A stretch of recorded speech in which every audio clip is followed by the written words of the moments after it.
चलिए गाइस अब आगे चलते हैं। जैसा कि हमने जान लिया कि सॉलिड स्टेट किसी मैटर का ऐसा स्टेट है जिसमें constituent particles strong force of attraction से आपस में जुड़े होते हैं, मतलब क्लोजली पैक्ड होते हैं। उस पर्टिकुलर वर्ड को हम लोग क्लोजली पैक्ड भी कह सकते हैं। तो मैं लिख देता हूं सॉलिड स्टेट, ठीक है। इसमें कंस्टिट्यूएंट पार्टिकल्स कैसे होते हैं, क्योंकि हम इस शब्दों को इस्तेमाल करेंगे। दिस इज क्लोजली पैक्ड होते हैं। तो मैं यहां लिख देता हूं क्लोजली पैक्ड होते हैं, ठीक है। सो कंस्टिट्यूएंट पार्टिकल्स क्लोजली पैक्ड होते हैं, उसको हम लोग सॉलिड स्टेट बोलते हैं। तो फाइनली सॉलिड्स को हम लोग दो पार्ट में डिवाइड करते हैं, ठीक है। सो सॉलिड को दो पार्ट में डिवाइड करते हैं। कौन कौन से पार्ट हैं जरा चेक कीजिए।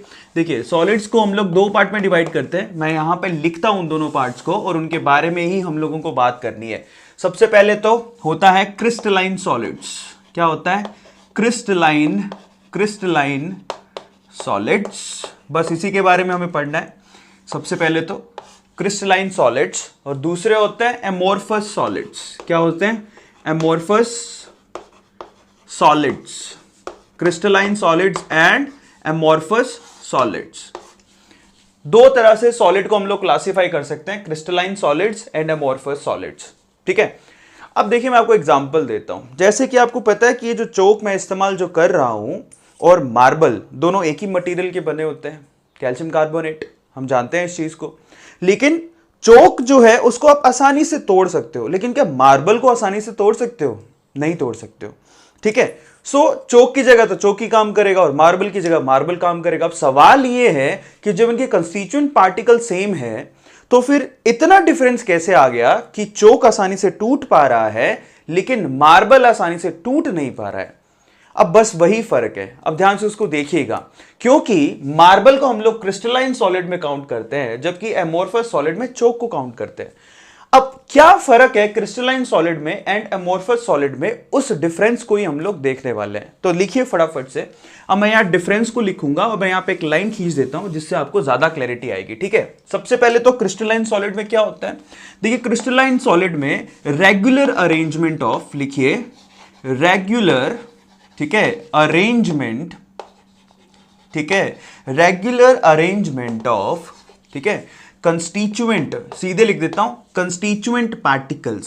सबको समझ में आ गया? CP, regular arrangement of constituent particles for long range,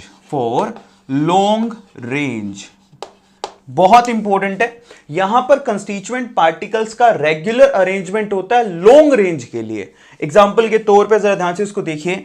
यहां पर देखिए सबसे पहले तो ये फर्स्ट पार्टिकल मैंने यहां लगा दिया और एकदम रेगुलर और डिसिप्लिन्ड अरेंजमेंट होगा। तो यहां पर मैं सेकंड पार्टिकल लगा देता हूं। ये देखिए ये सेकंड, ठीक है।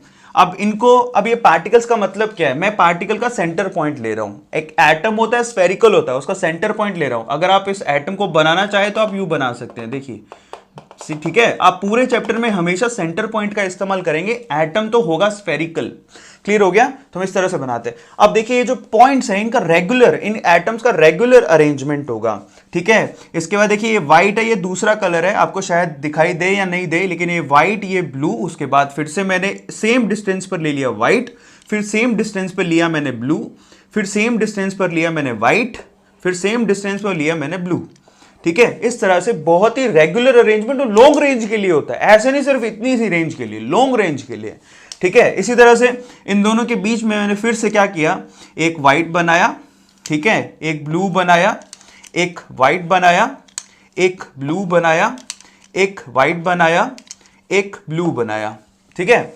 इस तरह से देखिए। अब फिर से इसके जस्ट नीचे एक व्हाइट, ठीक है, एक ब्लू। अब एक लाइन और बना देता हूं, आप समझ ही गए होंगे। एक व्हाइट, एक ब्लू, एक व्हाइट, एक blue.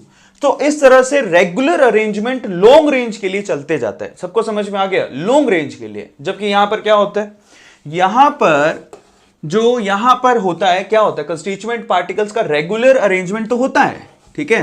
Here we have a regular, ध्यान से समझिएगा, a regular arrangement of constituent particles for short range, बहुत ही कम रेंज के लिए होता है, फॉर शॉर्ट रेंज। मतलब समझिए यहां पर, ठीक है, एक पार्टिकल व्हाइट, एक पार्टिकल ब्लू, एक पार्टिकल व्हाइट, उसके बाद इनका जो अरेंजमेंट है वो रेगुलर नहीं रहा, वो वहीं से रैंडमली खत्म हो गया, फिर कैसे भी करके यहां पे यूं कुछ भी अरेंज हो गया, उसके बाद थोड़ी देर बाद फिर से एक वाइट, ठीक है, एक ब्लू एक वाइट, ऐसे करके अरेंजमेंट है, मतलब रैंडम अरेंजमेंट है, कुछ भी फिक्स नहीं है। आया, यानी कि आपको दिखेगा थोड़ा सा पैटर्न, लेकिन वो थोड़ी दूर के लिए दिखेगा, उसके बाद वो पैटर्न खत्म हो जाएगा। तो यहां पर डिसिप्लिन्ड अरेंजमेंट होता है, यहां पर इनडिसिप्लिन्ड अरेंजमेंट होता है पार्टिकल्स का। यानी कि यहां पर कहेंगे रेगुलर अरेंजमेंट थोड़ा बहुत दिखाई देगा, लेकिन शॉर्ट रेंज के लिए दिखाई देगा, इसको हम लोग इररेगुलर अरेंजमेंट भी कह सकते हैं। कई बुक्स में ऐसा कहते हैं यहां पर रेगुलर अरेंजमेंट होता है, लेकिन यहां पर क्या होता है, इररेगुलर अरेंजमेंट होता है। सबको समझ में आ गया पहली चीज तो। और ये सबसे बड़ा डिफरेंस भी है, जहां पर रेगुलर अरेंजमेंट हो वहां पर फोर्स ऑफ अट्रैक्शन बहुत ज्यादा होता है और उनको तोड़ना आसान नहीं है, इसलिए मार्बल टूटता नहीं है। यहां पर रेगुलर अरेंजमेंट बहुत ही शॉर्ट, बहुत ही शॉर्ट रेंज के लिए होता है, तो इसको तोड़ना बहुत ही आसान होता है, जैसे कि चौक। इनको हम लोग एमोर्फस सॉलिड्स कहते हैं। क्लियर हो गया सब लोगों को? अब आगे चलते हैं। नेक्स्ट देखिए, इसमें सेकंड पॉइंट क्या है, crystalline solids are called true solids. इनको क्या कहते हैं हम लोग, ट्रू सॉलिड्स के नाम से जानते हैं। These are actually true solids. और पूरे चैप्टर में हमें क्रिस्टलाइन सॉलिड्स ही पढ़ने हैं, एमोर्फस सॉलिड्स नहीं पढ़ने हैं। दीज आर ट्रू सॉलिड्स, ठीक है, बट इनको क्या बोलते हैं, these are not true solids, these are pseudo solids. इनको हम लोग स्यूडो सॉलिड्स भी कहते हैं, या फिर इनको सॉलिड क्या कहते हैं, सुपर कूल्ड लिक्विड भी कहते हैं। क्या कहते हैं, सुपर कूल्ड लिक्विड्स।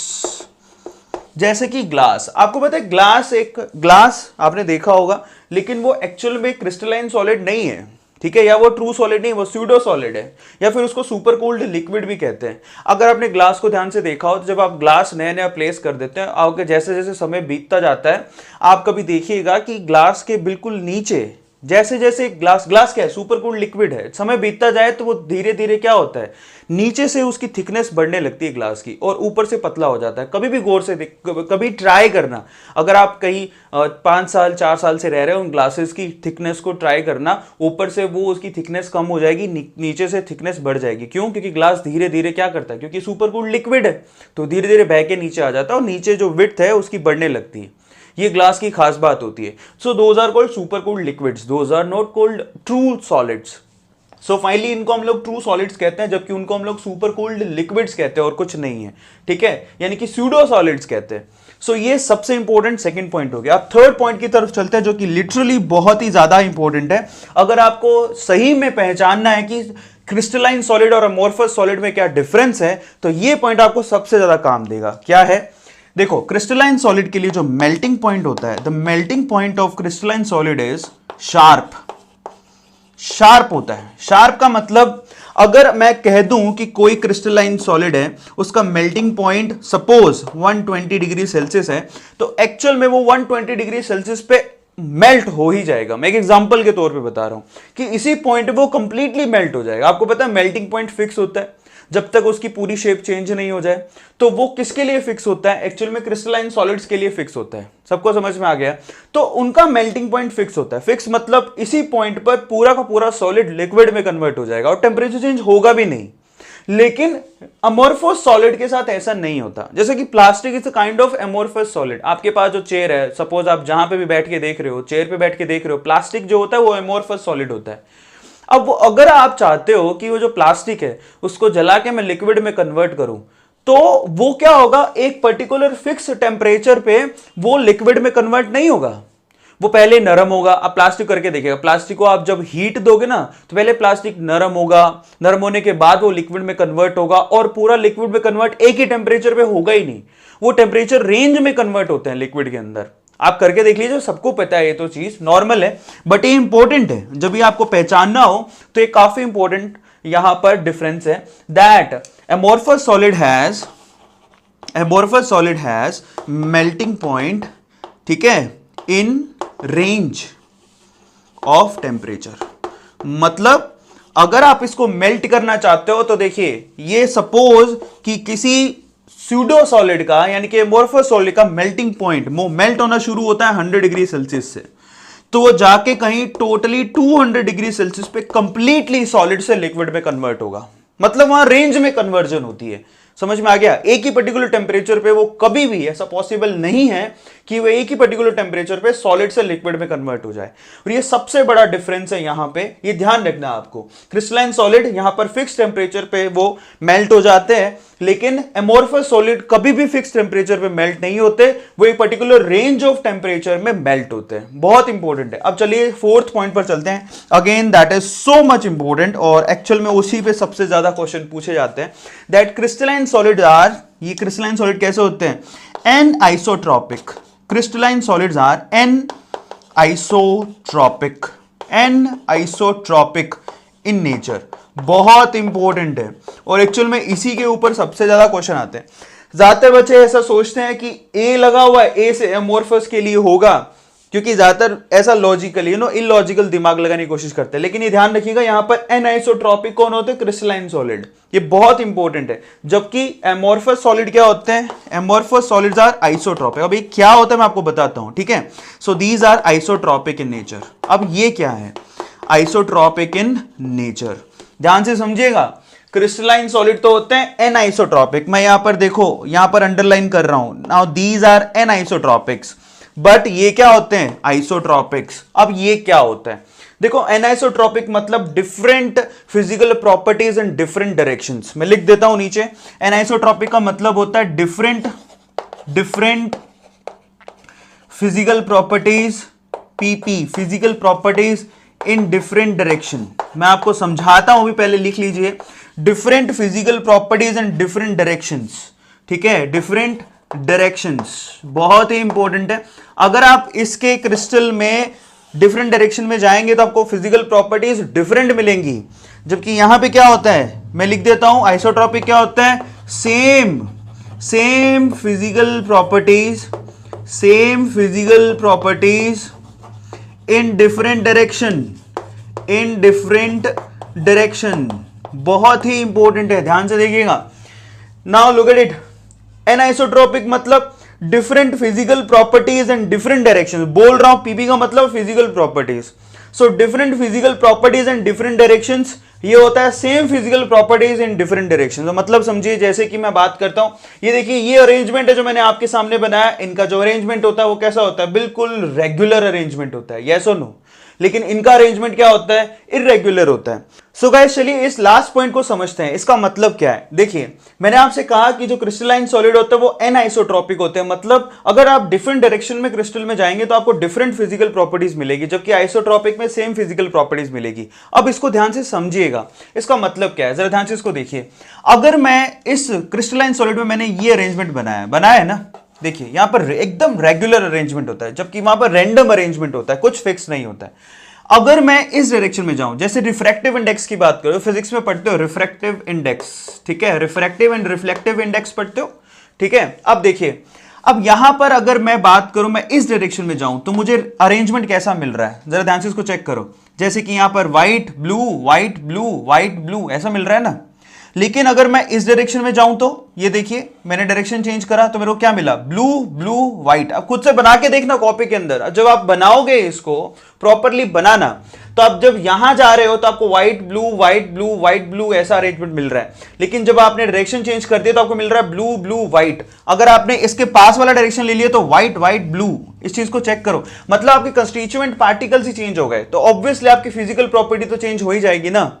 ध्यान से उसको देखिएगा। मतलब अगर मैं कहूं कि ये क्या है, ये आयनिक यहां पर सॉलिड है, तो इसमें क्या होगा? Cation anion. इस तरह से बनाया मैंने, cation anion cation anion cation anion. सही है? आप कॉपी के अंदर खुद से बना के देखो, आपको आइडिया लग जाएगा। आप एकदम रेगुलर अरेंजमेंट बनाओ, कैटायन एनायन इस तरह से मैंने अरेंज करके रखे हुए हैं, ठीक है? अब अगर मैं इस डायरेक्शन में जाऊंगा तो मुझे क्या मिल रहा है? Cation anion cation anion cation anion. जबकि अगर मैंने डायरेक्शन चेंज कर दिया, मतलब अब ये डायरेक्शन में जाऊंगा तो मुझे क्या मिल रहा है? देखो, कैटायन कैटायन एनायन, तो चेंज हो गया ना अरेंजमेंट। और अगर इस डायरेक्शन में जाऊंगा तो एनायन एनायन कैटायन।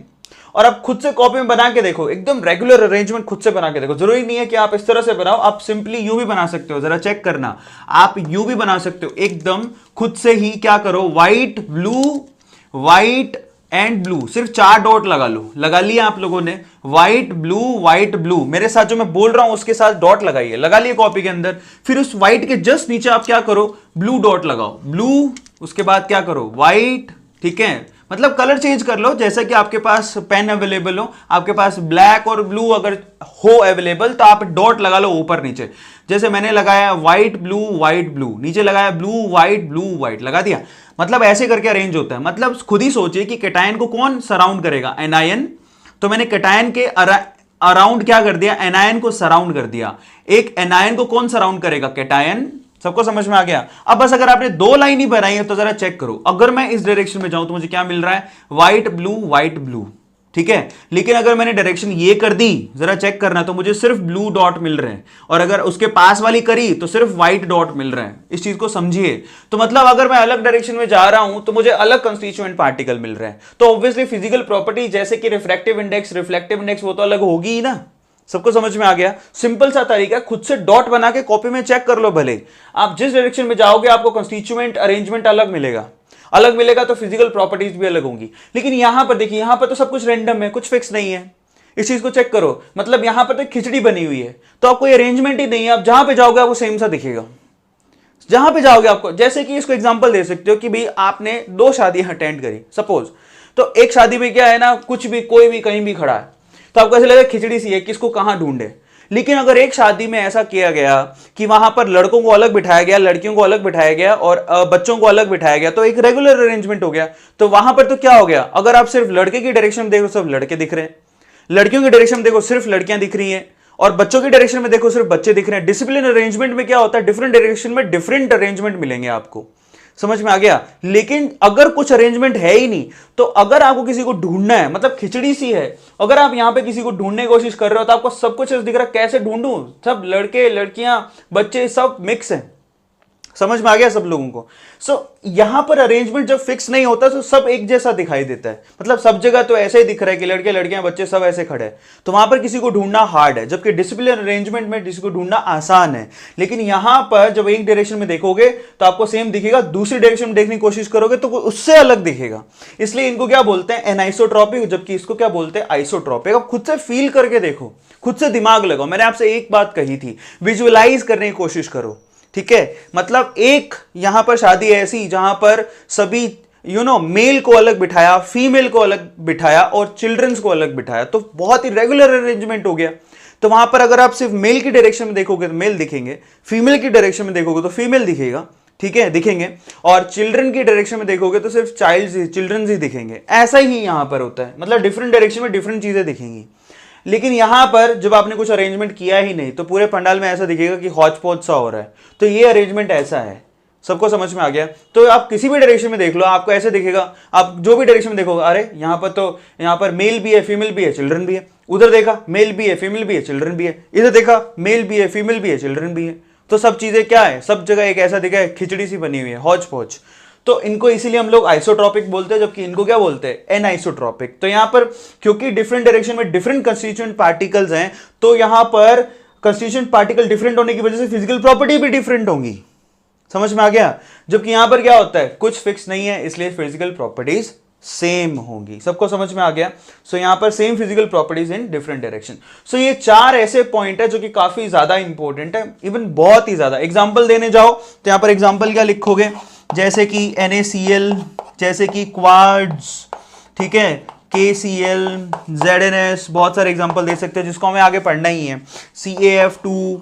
जबकि यहां पर क्या एग्जांपल दोगे, अगर एग्जांपल आप देना चाहो तो यहां पर क्या होगा, रबड़, ठीक है, ग्लास। सो ये ऐसे एग्जांपल है बेसिकली जो कैसे कहलाते हैं, प्लास्टिक। सो रबड़, ग्लास, प्लास्टिक सब एमोर्फस होते हैं। जबकि यहां पर ये जो मैंने क्रिस्टल्स लिखे हैं बेसिकली वो क्रिस्टलाइन सॉलिड्स होते हैं। तो फाइनली यहां पर हमारा सबसे बड़ा डिफरेंस खत्म हो गया कि क्रिस्टलाइन सॉलिड और एमोर्फस सॉलिड में क्या डिफरेंस होता है वो हमने कर लिया। सो फटाफट से इसका स्क्रीनशॉट ले लो, उसके बाद आगे चलते हैं। ले लीजिए।